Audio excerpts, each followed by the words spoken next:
opponent was simply testing my front door. And there is the first Archon morphing in.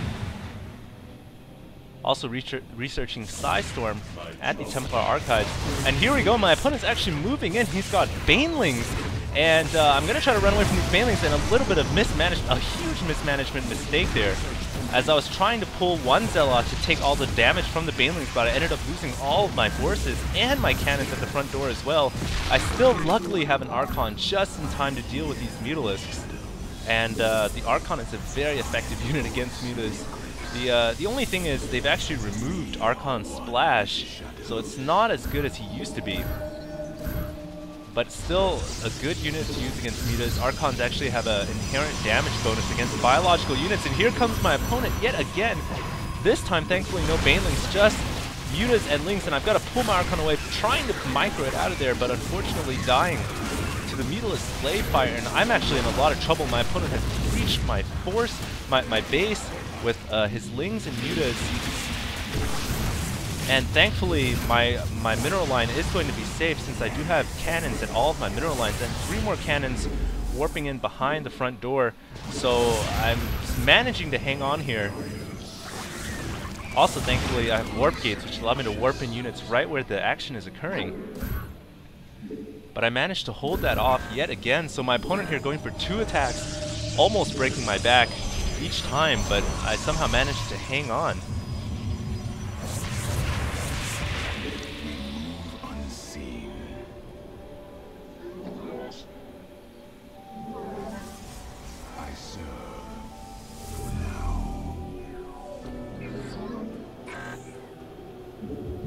You guys can see I actually have some probes stuck with my main army, so I'm trying to get them out of there so I can hotkey everything together.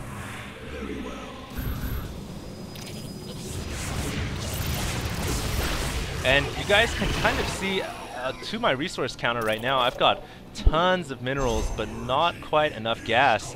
And that's really the one thing about this build is you're going to have lots of leftover minerals, but never you're going to have enough gas, simply because you're going for this Templar heavy build. It's going to suck up all of that precious gas of yours, so you're going to have a lot of leftover minerals, which means you're going to have lots of Zealots. And that's the reason why I decided to get the Zealot charge. Here you guys can see I'm actually getting myself supply blocked a little bit. And researching the Khydaran Amulet from the Templar Archives. Now the amulet allows the Templars to have an extra 25 starting energy, which means they can Psystorm as soon as they're warped in, so that can be very critical. If I decided to go for some kind of a Templar harass, we'll see. My army here is starting to get quite massive. I'm feeling a little bit more confident spamming my minerals away by producing Zealots. And here we go, another major attack. My opponent's actually camping in front of my front door. I'm just going to fall back and play it safe, pull it back to the cannons, and then engage. I probably didn't need to though, because it seems like his force is actually a little bit lower than my own right now.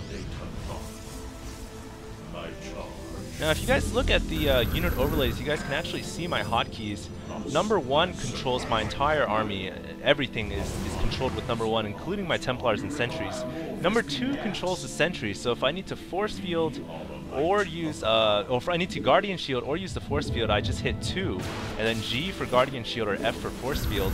And 3 is for High Temp, so if I need to Storm, I push 3 and then T for Storm.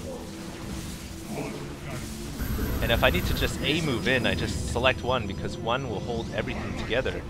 And you guys can see I did destroy those destructible rocks, which allows me to take over this gold expansion.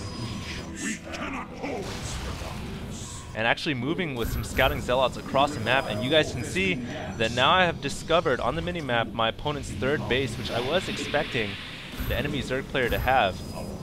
I'm not sure if it's been saturated yet, but I definitely want to move out and take out that 9 o'clock expansion. My charge. And you guys can see those big blue balls of energy are the Archons. They are probably the most dangerous unit for the Zerg player. And here we go, major attack going on from my front door. But my opponent pulling back with his Mutas. Looks like there was some Banelings, and ooh, and Psystorm going down on the Mutas.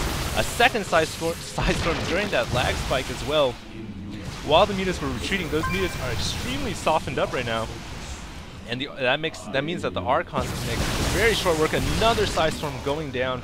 You guys can see how powerful the Psystorm really is, even though it has been nerfed from Brood War. And I'm trying to use my extra minerals here for cannons as well as Zealots, cannoning up my gold expansion now, and then rally pointing all my probes over there. But on the minimap, you guys can see my main force is moving in to take out this 9 o'clock while it was macroing back at home, and another Psystorm coming down on those Mutas. My opponent is good, as you guys can see.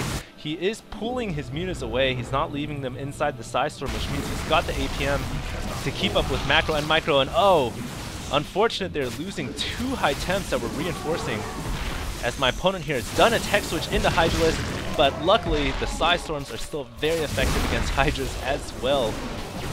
Using Guardian Shield there to reduce the Hydra's damage by 2 basically means all units under the shield get +2 armor, and my opponent falls back to his base.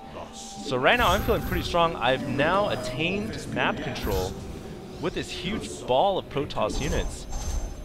And that was basically my strategy. Go for the Forge Fast Expand, get economy up and rolling, and then pump out high temps and Archons. And then eventually roll out and steamroll the Zerg. And you guys can see that it's so far working pretty well. That Zealot actually dying because it was a changeling. The one right at my front door, something I did not notice. And the robotics facility here only used to pump out observers, and there aren't going to be any Colossus or Immortal in this build.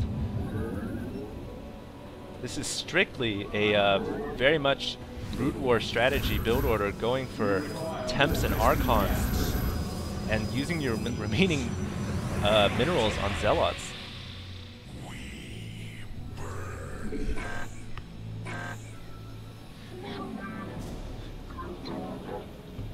Now you guys probably could see I could have pushed in and taken out my opponent after that